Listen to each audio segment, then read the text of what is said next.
All right, welcome everybody. Thank you for coming. I hope everyone can hear me. There's just a few more people jumping in, but we are going to get started. Sally, can you, or Jamie, can you nod if you can see my screen? All right, perfect. Thank you so much. Okay, the last person in started. So again, welcome everybody. Thank you for coming. In case we haven't met, I think I know most of the people in the waiting room, but there are a few names I don't recognize. My name is Tom Swenson, and I'm the NIPD's Education and Outreach Coordinator at NHDES. Today, we are going to be talking about all things LPCP Year 7 and beyond. So we're going to get started on that. But before we jump in, I just want to go over some general housekeeping things. This is supposed to be interactive. So if you have questions, if you have thoughts, put them in the chat, or you can raise your hand and we'll make sure to call on you or answer anything that ends up in the chat. The meeting today is being recorded, and this will be posted on the NHMS4 website. Just so that way, if you need to review this later on, or for those that were unable to attend today, they can view it as well. I'm going to start by going over some background information on LPCPs. Like I said, I think I know most of the names in the chat, but there are some I don't recognize. So I want to make sure we're all on the same page for some of this stuff. And mostly for those that have been involved, it has been a long time, as we all know, since we've talked about LPCPs. So I want to make sure everybody has all the information they need moving forward. And again, feel free to interact, raise your hand, put a question in the chat, whatever, whenever something pops into your head question-wise. And I also do want to say too, there's no such thing as dumb questions. Mostly with LPCP stuff, it's super complicated, as we all know. And there's so many nuances, and it involves so many different subjects and disciplines. So please feel free to ask if anything pops into your mind. Right. So LPCP wise, just some basic background information, like I mentioned. LPCP itself stands for Lake Phosphorus Control Plan, for those that don't know. Only certain MS4 permittees with phosphorus TMDLs need to complete LPCPs. It's a smaller number of MS4 permittees. But with that said, the LPCP requirements themselves can be viewed as very complicated and hard to sometimes implement. So the New Hampshire Stormwater Coalitions, along with NHDES and UNH, created an LPCP template in 2023 for permittees to use, because we wanted to make sure we were taking the New Hampshire approach and approaching things in the same manner, like we do with all of our other MS4 requirements. I just want to show you where this LPCP template lives for those that don't know. So if you go to the New Hampshire MS4 website, you're going to see MCM and appendices. Go down to Appendix F. Appendix F is where all of the TMDL related requirements live.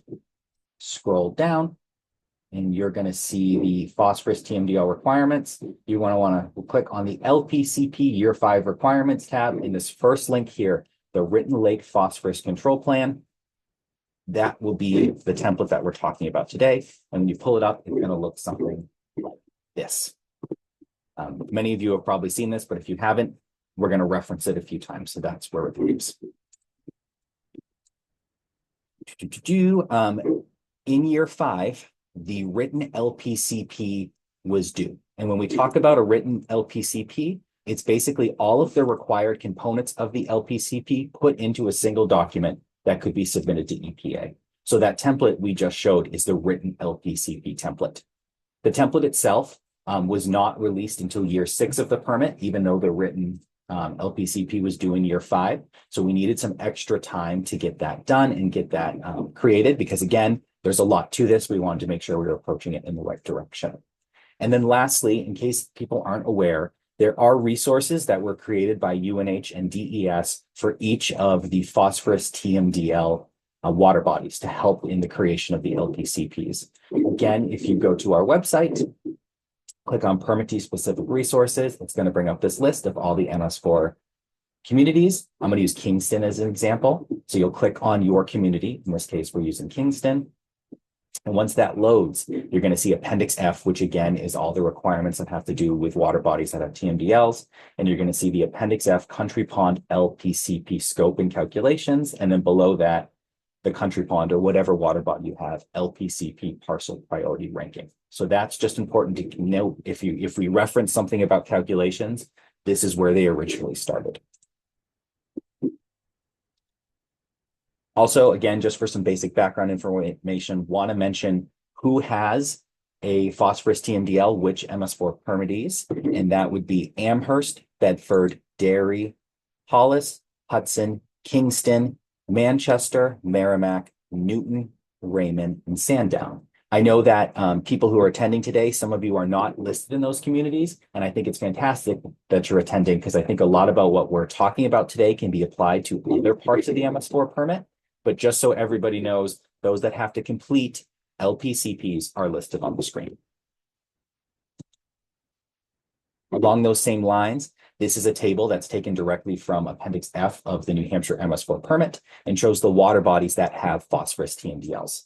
So you're going to see the town here, and in some cases, there's multiple towns associated with different water bodies. Then the water body name, the percent reduction in total phosphorus load for all sources, which will be referenced in the calculations, and then the TMDL link. If you want to take a look at this table or any of the other requirements relating to LPCPs, just go to Appendix F. It's the last section in Appendix F.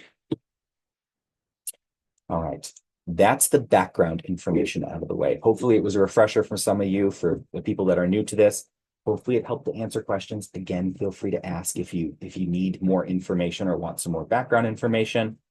But now we're going to jump into the year 7 and 8 requirements. And we're going to go over all of these today. We're going to talk about updating your LPCP, reviewing/updating the list of implemented non-structural controls, the tracking of nutrient reductions for installed non-structural and structural controls, annual performance evaluation and calculations, and the big chunk of our time during this workshop today is going to be talking about reducing LPCP phosphorus loading.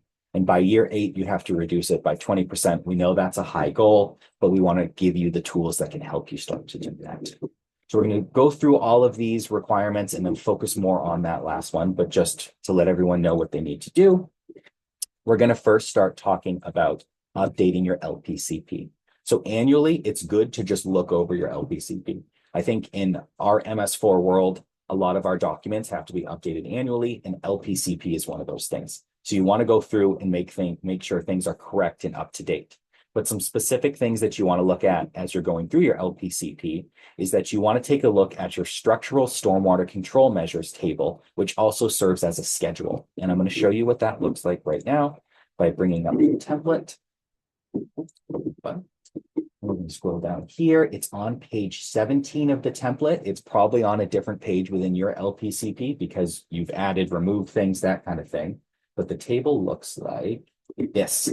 It's labeled structural stormwater control measures. And basically this table served as a way to show EPA what you intended to install, what structural controls you intended to install within your LPCP area to reduce phosphorus. Well, we did this 2 or 3 years ago, and it's a good thing annually just to check in here, see what's listed, see if there's projects that have already been completed, see if there's projects that you thought you were going to complete, but then something changed. It was no longer in the budget.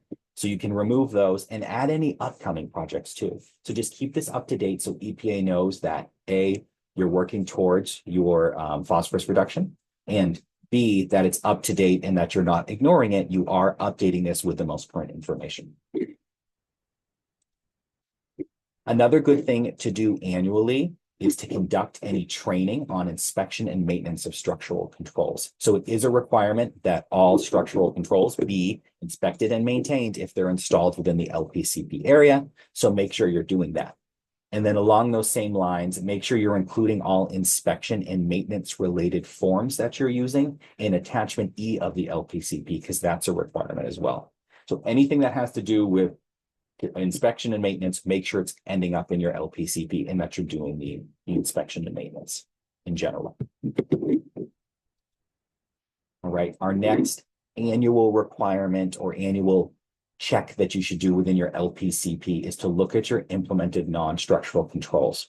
So it was required in year 6 that you implement non-structural controls. It was up to each permittee on which of the allowed non-structural controls they implemented. So it's a good idea to review your LPCP and take a look at those non-structural controls to see if you actually have implemented them. If you haven't, try to figure out a way that you can. If you know that you're unable to, things change, budget change, you can take them out. And then at the same time, it might be good to take a look at those other potential non-structural controls that you could add and see if you could implement them within your LPCP area. And those non-structural controls are located in the LPCP template. I think it's on page 8. Yes. So there are only certain structural controls that have been approved by EPA. They are listed in, or excuse me, non-structural controls that have been approved by EPA. They're listed in Appendix F, and they tell you which ones you can implement and get nutrient reduction credit for. NHDES and UNH suggested that everybody do the enhanced street/pavement cleaning program and the catch basin cleaning, which is basically just street sweeping and catch basin cleaning. With the street sweeping, you can determine the amount of months that you're doing it a year. And then with catch basin cleaning, it's already what you're doing to meet your MS4 requirements. So we suggested everybody adopt those if they're able. There's 2 other non-structural controls that we want to mention as well. There's the turf grass fertilizer management with no applications of fertilizer that contain phosphorus. This basically means that you're just not using any sort of fertilizer on your LPCP municipally owned lands that contain phosphorus. So that's important to note. And it is also important to note that phosphorus-free fertilizers, that just means that they contain no more than 0.67% phosphorus. So technically speaking, there's a little bit of phosphorus in there. So don't freak out if you're like, oh, it's listed on the ingredients or listed on the ratios for the nutrients. There is a little caveat there. The other non-structural control that you could implement is the enhanced organic waste and leaf litter collection program, which is basically saying that you'll gather and remove and dispose of properly all landscaping waste, organic debris, and leaf litter from impervious roads and parking lots at least once per week during the period of September to December of each year. We know that that's a higher lift for a non-structural BMP, but there could be communities that are doing it. And it might be too, if you're doing more frequent street sweeping, that you might already meet these requirements because you're already gathering all that debris off the roads. And when we talk about non-structural BMPs, it's also important to note that all of these do not have to be implemented in your entire LPCP area. So let's say you were going to do enhanced street sweeping, but you were only going to do it at a couple parking lots in your LPCP area that you know have a lot of buildup, have a lot of leaves, have a lot of sand. You don't have to do it within the entire LPCP area. And you can indicate within your LPCP written report which areas you're implementing it in. That's a spreadsheet. So again, just look at your non-structural controls, see what's going on, see if you need to update it, add or remove anything. Next, we have tracking installed non-structural and structural controls. If you come to the MS4 coalition meetings, we've literally just talked about this, but just as a reminder, and for those that don't attend, it is required annually for those with LPCPs that all nutrient reductions relating to implemented non-structural controls and installed structural controls within the LPCP area be tracked. So anything non-structural or structural that you install has to have their nutrient reductions tracked, which is how you're going to get nutrient reduction credit. So it makes sense. Permittees can use their own nutrient tracking system to track nutrient reductions. It's completely up to you. But for those that don't have a nutrient tracking system, you can use the Pollutant Tracking and Accounting Project, or better known as PTAP, which you've probably heard us talk a lot about over the last 2 years. And PTAP, any MS4 community can use it. MAM, which is located on the Seacoast, is currently funding it, and they've graciously allowed all the MS4 communities to use it as well with that funding. So definitely take advantage of that if you do not have a way to track your nutrient reductions. And like I said, PTAP can track both non-structural and structural, and it has the backing of UNH and DPS because we created it. So just something to think about. And if you want to know more, feel free to reach out to me and we can talk about it. Another annual requirement is the performance evaluation and calculations. So annually, you're going to need to complete your LPCP performance evaluation, which mainly consists of just calculating your new phosphorus export rate from the LPCP area. We're going to walk through an example of this. We're going to assume that in this example, you used PTAP just because that's the information we have available. But as long as you have your non-structural and structural nutrient reductions, you can do this. You just need the information. But we're going to assume that PTAP is what was used. So we're going to look at UNH's PTAP nutrient reduction annual report. So if you use PTAP, after you enter your non-structural and your structural information towards the end of the summer, as we get closer to when the MS4 annual reports are out, UNH will run all the magical calculations behind the scenes, and then I'll send you your PTAP nutrient reduction annual report, which will look like this. So the information we're looking for is not on this first page. This information right here, where they talk about the total structural and non-structural phosphorus and nitrogen loads, that's important for your MS4 annual report, but we're looking for very specific things for our LPCP calculations. So when you scroll down a little bit, you're going to see table 2, which is structural project summary. This is where your structural BMPs are.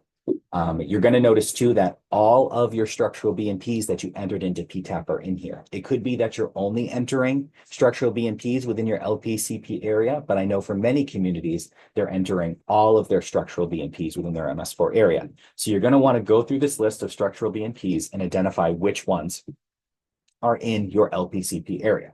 And as you enter the information into PTAP, you could put in the title LPCP and then the name of the structural BMP, or you can just go through and just know, okay, if we're just making this up for this example, we know that Spalding Hall and the Wildcat Stadium are within the LPCP area.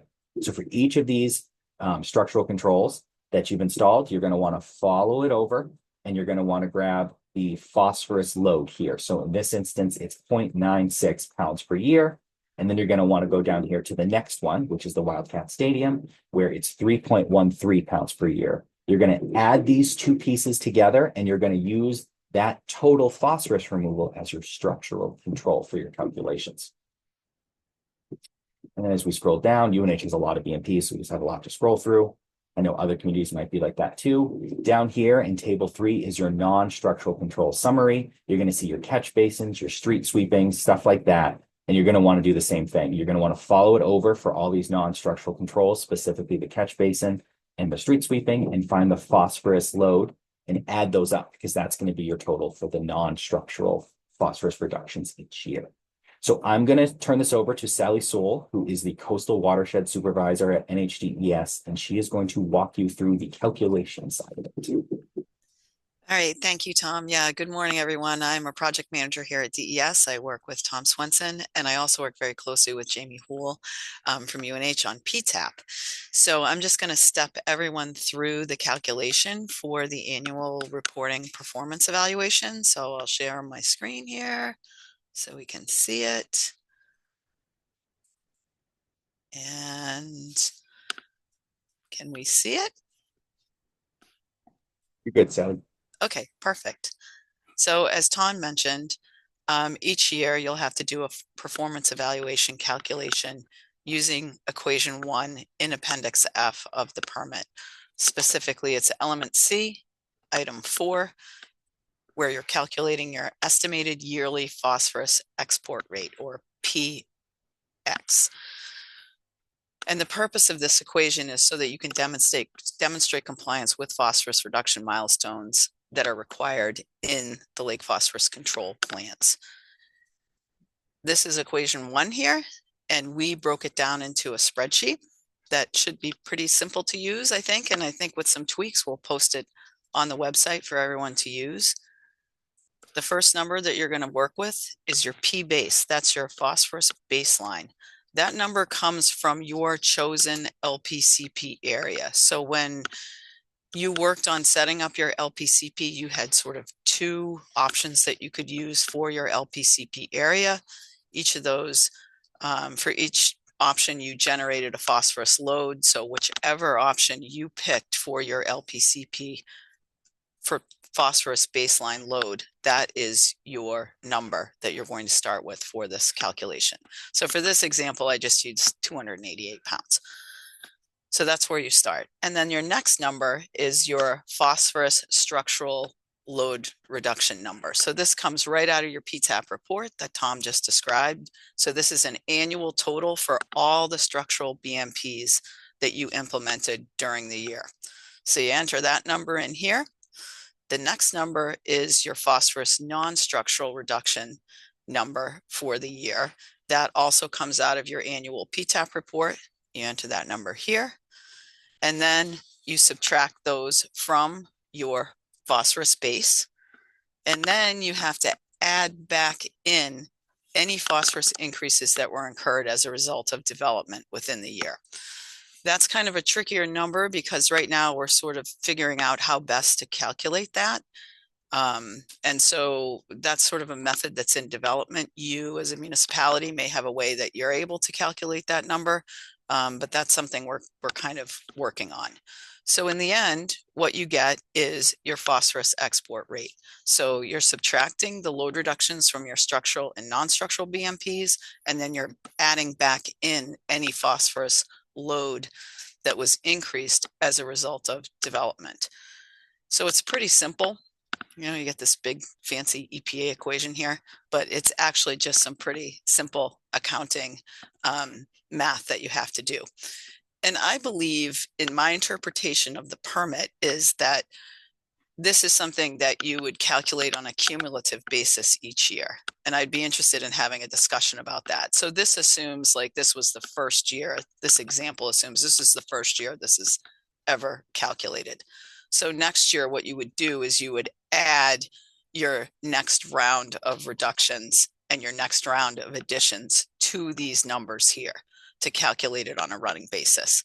And I'd be curious to hear if Jamie and Tom think that's true, that it's sort of calculated and shown cumulatively for this particular calculation. You still have to show in your reports yearly what you've attained. But then for this performance evaluation calculation, it's a cumulative thing year after year after year as required by the permit.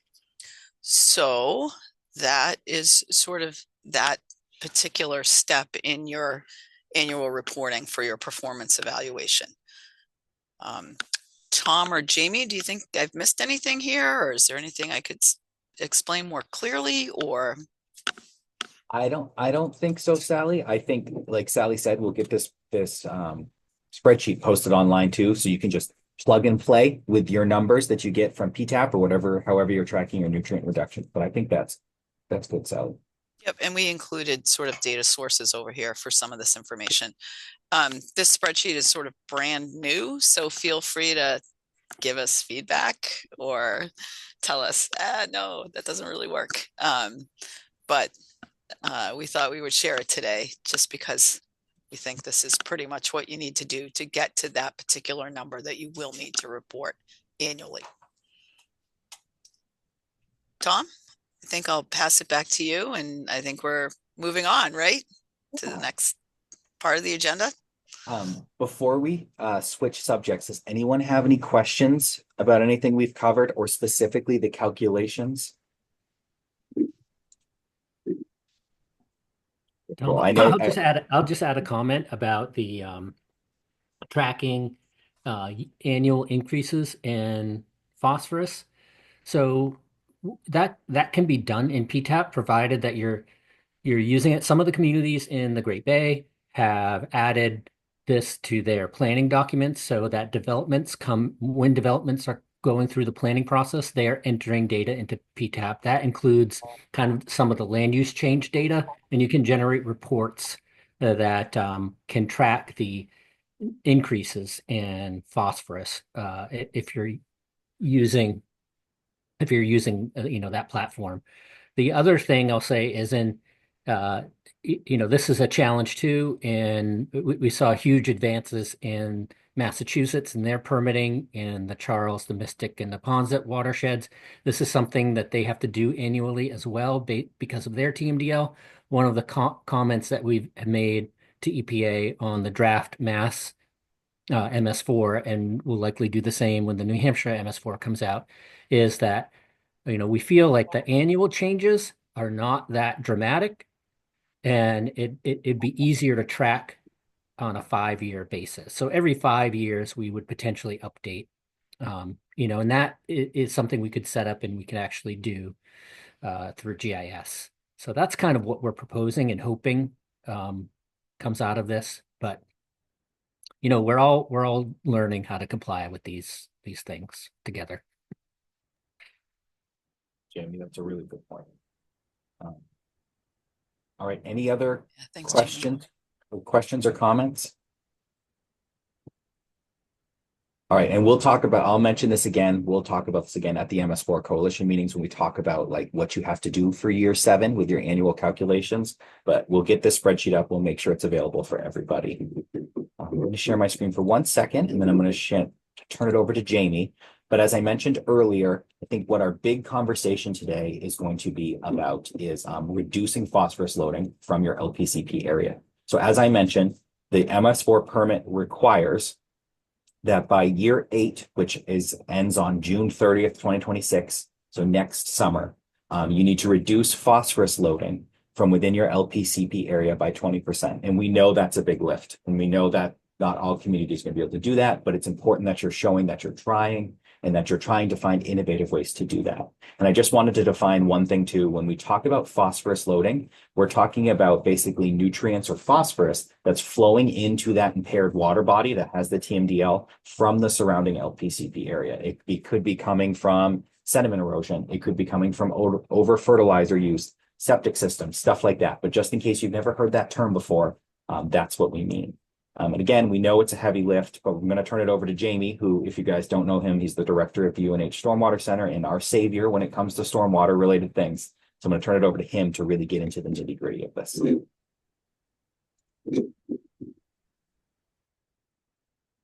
right, thanks, Tom. Let's see. All right. All right, am I sharing? Oh, yep, you're good. Okay. All right.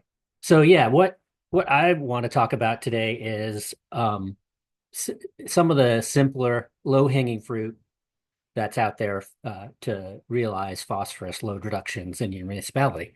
So we kind of struggled with in the Great Bay in the total nitrogen general permit, we don't have a reduction target. When you put a target out there, it's always going to be difficult to meet.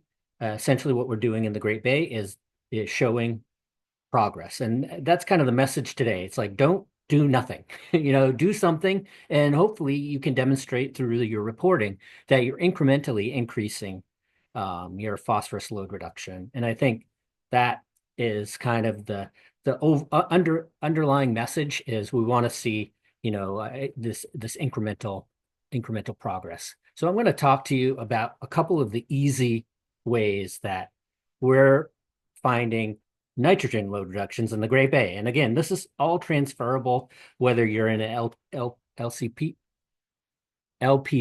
community or you have any kind of load reduction requirements. I mean, this all applies. So the first and most easiest way and probably cheapest way to get load reductions is by entering in existing stormwater control measures. And we learned this year for the first time, reading through the draft Mass MS4, that they are also offering credit to private land as well. So, that I don't know why that didn't occur to us before, but that opens up a lot more opportunities. So if you have developments, I think it's since the inception, you can claim developments since the inception of the TMDL, you can claim those credits. Everything else is kind of cooked into the baseline. But if you had developments that are, implementing stormwater controls, you can add those to your, and they're in the the LPCP watershed area. You can take credit for those, as well as existing stormwater control measures that, again, have been implemented since the inception of the TMDL. So what do you need to do this? We've been experimenting a little bit with students or interns going out and doing a simple maintenance form. Basically, visual indicators, and this is very simple. We've had students do this. We've had interns do this. They kind of go and visually inspect the stormwater control measure and, fill out the simple checklist that and it gets filed, and it's just demonstrating that the system is functional. And so once you determine that, you can add that into the into a database, or you can credit that performance provided you know the drainage area. So I said we did this in Portsmouth with some students. This was part of a senior project. The overall cost was estimated to be just roughly about $1,000, and we got 17 structural controls, existing structural controls on municipally owned lands into the accounting metrics, totaling about 34 pounds of phosphorus a year. And I mean, that's nothing to laugh at. As you see, a lot of these phosphorus reduction requirements are in the single digits, if not decimal points, right? Because phosphorus loading is a lot lower than, say, nitrogen loading or solids loading. So we get 34 pounds of load reduction. And if you calculate, that level of effort, that's about $98 per pound of phosphorus, which is, you can't beat that price. Obviously, this is existing. So, I mean, nothing was constructed. All you had to do was go out and evaluate and verify that the system was still functional, do some estimation on the actual drainage area, and then give yourself credit for it. So we have created in PTAP a batch import process. So we have a spreadsheet. I think we can probably add that to the PTAP website, Tom. I don't know, we've kind of just handed it out when people indicate that they want to use it, but it's a way, if you have gone out and collected this, instead of entering BMP by BMP, we have a spreadsheet that you can fill out, and it's aligned such that we can import it directly into the database. So that's available too. We can kind of add details about that if you're interested in. Most times you might be just doing a handful, which, in that case, it's easier to just do them by hand. But Rochester really pushed the pushed the boundaries on this. They imported 132 structural control measures, so they get the gold star. And that was existing stormwater controls that they have implemented over the last decade or so, all add to their phosphorus load reduction. So that was something that they hired a consultant to do, but still, again, when you're talking about low-hanging fruit, this is the lowest of the low. I mean, this is stuff you've already done, so you might as well get credit for things that you've already done.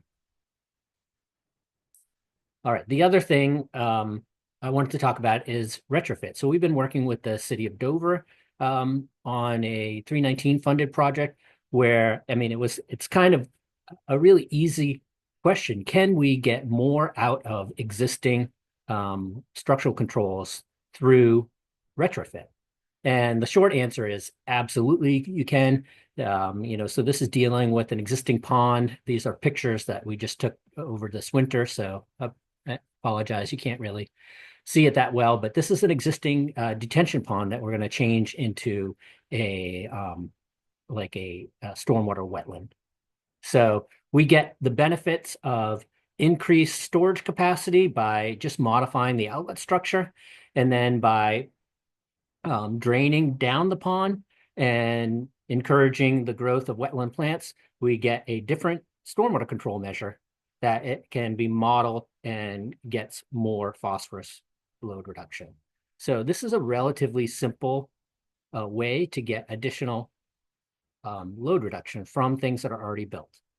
So if they're not in the database, get them into a database and get credit for things that you've already done. If you have controls around and you're wondering, can we enhance them and can we get more credit? The answer is absolutely. So we did a little bit. So yeah, the idea is all about rearranging the outlet control. And, in this particular instance, the outlet control was in disrepair anyway. So, had we done an inspection of this site and tried to get it into the database, we would have noted that the outlet control was all eroded out. And so that the system was, not operating as originally intended. So we're going to fix that, and we're going to change it into a wetland, and we're going to get additional phosphorus credit. So again, this is something we're doing with the city of Dover, and we can estimate and model the increased load reduction through either PTAP, or you can use, we have our BMP calculator on our website as well. And that's what this is a screenshot of, that you can download. We estimate that this is about a $1,500 retrofit. So about $1,500 in materials, maybe another equal amount in labor if we don't do it ourselves, or just being honest about estimating the labor. And we're getting additional from this retrofit, additional 9.1 pounds of phosphorus reduction, an additional 71 pounds of nitrogen. And that comes out to about $632 a pound for phosphorus. So not the $80 a pound or whatever paying someone or having interns get in existing. But still, this is a pretty cheap way to get additional phosphorus load reduction from existing structures. All right. So the last thing I wanted to talk about is something we call impervious cover disconnection. What is impervious cover disconnection? It's really it's any impervious cover that's not directly connected to a drain line. So there were ways when we used to talk about this 10 years ago. There was a lot of discussion when the permit first came out about directly connected impervious cover, and there was a lot of debate about how to calculate it. There's equations out there, Sutherland equations, that can be used to calculate directly connected impervious cover, but we really have found them not very useful, especially when you're looking at a small watershed area, or a town area. Sutherland equations are really good when you're looking at HUP 10 or large watershed areas. As you bring it down to these smaller areas encompassing in a town, the equations themselves kind of betray the opportunities that are actually out there. And so what we're doing now is just a visual inspection, and we're identifying impervious cover that's not directly connected to our closed drainage network. And we have the ability, instead of just waving our hands and saying, hey, it's not directly connected, therefore it's not reaching our outfall, we can actually calculate the load reduction associated with those land areas that are not directly connected. So this is a win-win. Not only can we get credit, but all we really have to do is go out there and document the disconnected area. So here's an example. We just took an example of a school, which many communities probably have, maybe not this big, but you're going to have. Sorry, I'll go back to the actual credits. These credits are in Appendix F. If it's not in the New Hampshire manual, I can't remember now whether it is or not. It's in the Mass manual, the Mass MS4 permit, Appendix F. These are also in the SNEP retrofit manual, and they're also in the newly minted New Hampshire Stormwater Manual. So that's available on our website. It's just come out, so feel free to reference that as well if you're looking for more information on what this is. But it's just a way to calculate load reductions associated with these areas that are sheet flowing onto pervious area. And the way we do it essentially is by a ratio. So it's anywhere 8:1 is the maximum impervious to pervious area ratio, and then you can go all the way up to 1:70. So those ratios, again, it's impervious to pervious. So if you have an area of road that's sheet flowing into a grass median, and there's no associated closed drainage network, all you have to do is calculate those areas and develop the ratio, and you can get these load reduction credits that are associated with just a hydraulic soil group. So back to our proverbial high school, we have lots of different types of areas. So associated with the parking lot in the purple, and then we have acreages here listed. We have recreational athletic fields that can be assessed for your fertilizer control if you're not adding fertilizer or things like that. And then we have areas like the rooftop and parking around the building that might be managed by a stormwater control measure.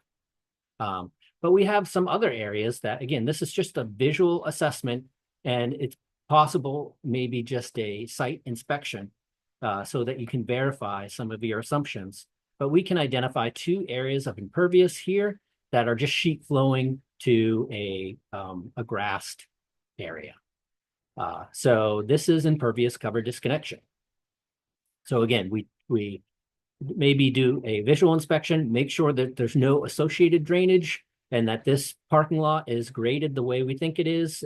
And that's all going to this area of pervious. And now we can calculate what that ratio is. So we add up the impervious contributing to this area. So that's 1.75 acres plus 0.29 acres. That's 2.04 acres. And it's going to a 0.75 acre area of grass. So that's a ratio of 2.72. Impervious to pervious. That's how the ratio works.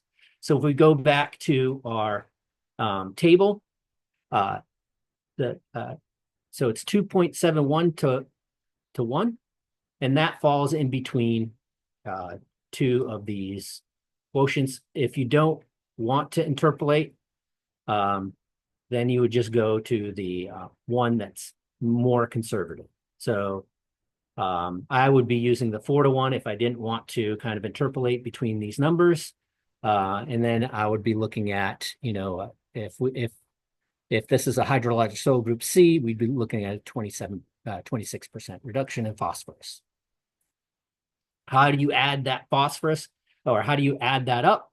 That's all based on the tables in Appendix F. There's tables that associate pollutant load export with a certain land use. And so in this case, you'd have a, kind of a commercial style land use in that it's a school, and you go to those tables in Appendix F and you find the export rate from that impervious area. So for phosphorus, it's more variable. For nitrogen, it's always like 15.1 pounds per acre per year. For phosphorus, there's a little bit more data, so it's a little bit more variable. So you can calculate it yourself, or all this machinery and all this math is built into PTAP already, or you can use a tool like our BMP calculator that's on our website. That's all the math is built into that as well. So there's various ways to do it. It all comes from Appendix F invariably. So it's all the same math. All right. So if we work that through, this is just a screenshot of our calculator. And our calculator works very much like PTAP, except you can evaluate, on a site-specific level. You give it the acreage of impervious drainage area. That was 2.04. You identify the land use, that's commercial industrial. And why are we identifying the land use? Again, that's to access the pollutant load export rate, which all comes out of Appendix F. So all this stuff is very transparent. It's very transferable, and it's all the same if you're following the math outlined in Appendix F. We select our stormwater control device. In this case, it's impervious cover disconnection. And then the only thing we have to add is the area of pervious it's discharging to and the associated hydrologic soil group. So that's all we need to access those credits. Again, you can do it by hand, or in this case, the benefit of the calculator is it all automatically interpolates for you. So it does the math for you. As you could see, we were in between. We were at 2.71 to 1, and we were in between 37% removal for a hydrologic soil group C and 26% removal. So 2.71, if you interpolate, it comes out to a removal efficiency of 32%. And again, we can calculate all that and track it over time. I think that's all I wanted to go through. So we have a lot of easy, low-cost ways that you can up your load reduction this year. So if you can't do anything else, get your non-structural things into a calculator. And if you have something on your list, at the very minimum, like a municipally owned land, if you have those prioritized and ranked, at the very minimum, identify one property and go out there and at least take credit for the impervious that's not directly connected to a closed drainage network. If you have large areas discharging to small areas of impervious, there are some basic rules on how to manage that. Simple control measures like a level spreader can redistribute concentrated flow back into sheet flow, which is really the hallmark of impervious cover disconnection, is that the contributing area is minimal enough such that it's sheet flowing. It's not large enough that it forms more concentrated flow. So that's really the benchmark and the criteria, but there are very simple things. My daughter this year went to volunteered for an ag camp, and the Conservation Corps in Wakefield came in and taught them how to build rubber raisers for the farm. And so, simple things like rubber raisers, which is just a low tech level spreader, can redistribute that concentrated flow back into sheet flow, and you can get credit for impervious cover disconnection. So there's also potentially opportunities with a little bit of grading. Maybe there's a slight incline, and which is preventing runoff from impervious area to get into a vegetated area. So maybe a little bit of grading can enhance the impervious cover disconnection. So again, these are low tech, low cost ways of upping your phosphorus game. And again, the goal here is, well, let's not do nothing, and let's demonstrate annually that we're getting increased load reduction over time. And I think that's the benchmark that's going to keep everybody happy. And yeah, I think I'll stop there and stop sharing, and we have hopefully plenty of time for questions and discussion.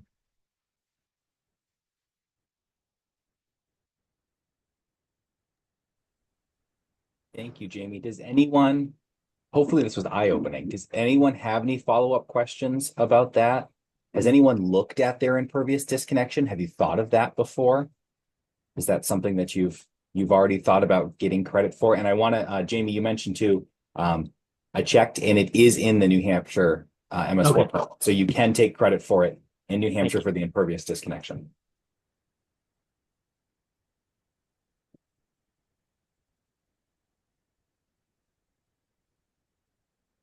Anything in general about LPCPs? How are people doing? Do you feel good? Do you feel bad? I can also stop recording if everyone's afraid to say anything on actually, I'm going to stop recording just in case that's the thing. So hang on one second.